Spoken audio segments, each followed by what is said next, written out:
Shalom, shalom bien-aimés. C'est un plaisir de vous retrouver encore ce matin. La méditation aujourd'hui va porter sur l'évangile selon saint Luc, chapitre 13, versets 22 à 35. Jésus est en chemin vers Jérusalem. Jésus enseigne dans des villes et des villages. Jésus est déterminé à atteindre Jérusalem, bien qu'il sache qu'il va y être mis à mort. En cours de route, quelqu'un va demander à Jésus s'il n'y a qu'un petit nombre qui va être sauvé.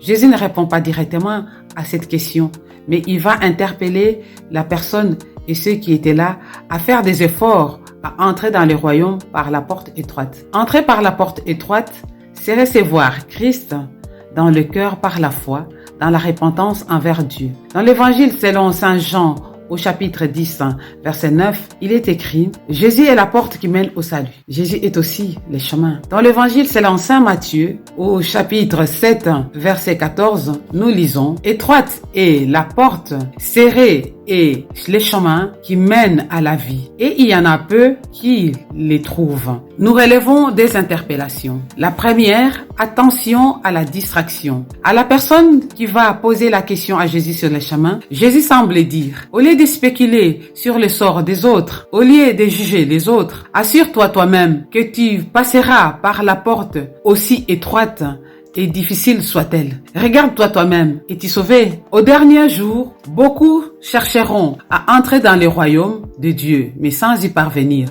parce qu'ils auront refusé de passer par cette porte étroite. Le royaume est offert à tous, mais peu les reçoivent réellement. Évidemment, l'ennemi de nos âmes est là pour nous empêcher d'y rentrer. Deuxième interpellation. Attention à la religiosité. Après avoir franchi la porte étroite de la repentance, le chemin est resserré. Sur ce chemin, nous sommes appelés à mourir à nous-mêmes. C'est le chemin de l'humilité. On y parle d'être comme un enfant, de se faire serviteur des autres, d'aimer ses ennemis, d'abandonner l'orgueil, de renoncer à sa propre importance, de renoncer à sa propre justice pour venir à Christ. Sur ce chemin, nos motivations sont changées. Nous abandonnons nos intérêts personnels pour accéder aux intérêts du royaume.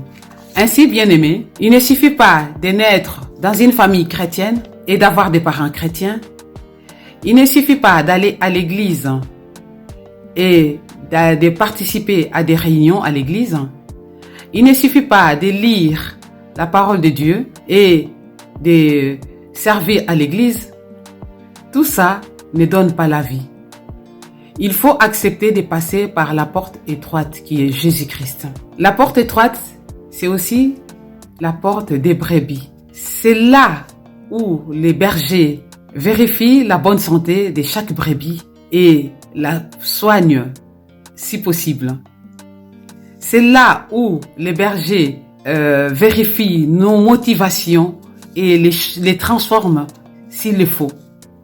Ainsi, bien-aimé, laisse les bons bergers te sonder, laisse les bons bergers te soigner, laisse les bons bergers prendre soin de tes motivations pour que tu puisses demeurer sur le chemin à la suite de Jésus-Christ. Demeurer béni en Christ.